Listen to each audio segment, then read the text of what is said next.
that the questions around what made other consent decrees work, for instance, Cincinnati actually had legal right to be at the table in ways that we do not have here in Cleveland.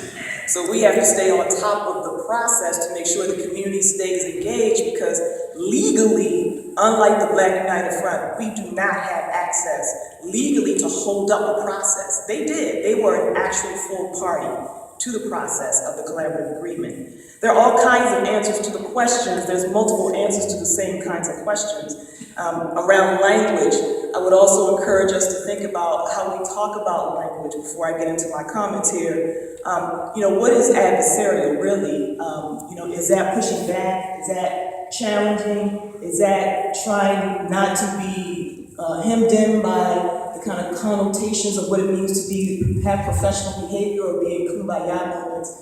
So I want us to kind of think and continue to dialogue and dig deep and to say that we cannot take certain ways of engaging off the table. That's that courage to speak, that's that vociferousness, that's kind of being open, and at the same time trying to figure out how we continue to be at the same tables and push things forward in a way that's most progressive for the city of Cleveland. I can later talk about EIS, early intervention systems, early warning systems, which we're also trying to improve through the consent decree that the CPC also can take some recommendations on in terms of databases of officers and or trying to just figure out how we track that from the officer side as we are tracked from the resident side. None of that was on my script. Here we go. So I want to thank you for the opportunity to share. I appreciate the invitation by Rhonda Hall, and I look forward to all of you getting involved and staying engaged in this police reform work.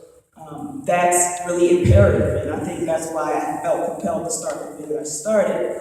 We need your input, and we need your ideas, and we will need your support to make sure we are actually able to create the will for actually encouraging the city and the Cleveland Division of Police and other relevant and appropriate bodies to actually implement the most progressive and the most transformative recommendations. Because we have recommendation power, we do not have implementation power as the Cleveland Community Police Commission.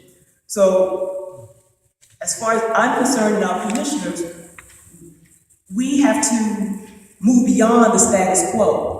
Dr. Rhonda will say we have to unseat the status quo. It can't be business as usual in the city of Cleveland. Our community members' lives and well-being depend on it.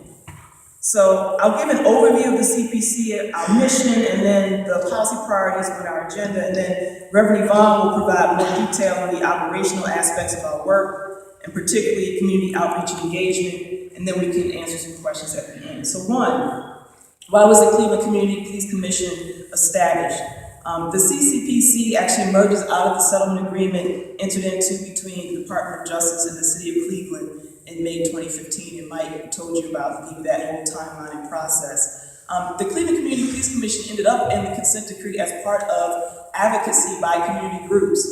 Many of you who are out there now advocated for this. The Collaborative for Safe, Fair, and Just Cleveland advocated for, all kinds of groups advocated to make sure that there's a Cleveland Community Police Commission that actually had some say and some power to bring community voice and input into the process, because the community was not legally at the table in the room when the consent decree was being negotiated. So we wanted to make sure there was a space to actually bring that additional information into the room.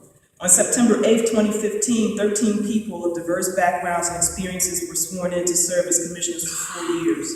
Those 13 members represent civil rights advocates, faith-based organizations, youth or student organizations, business and philanthropy, communities of color, advocacy groups, academia, and individuals with expertise in challenges with people facing mental illness or the homeless.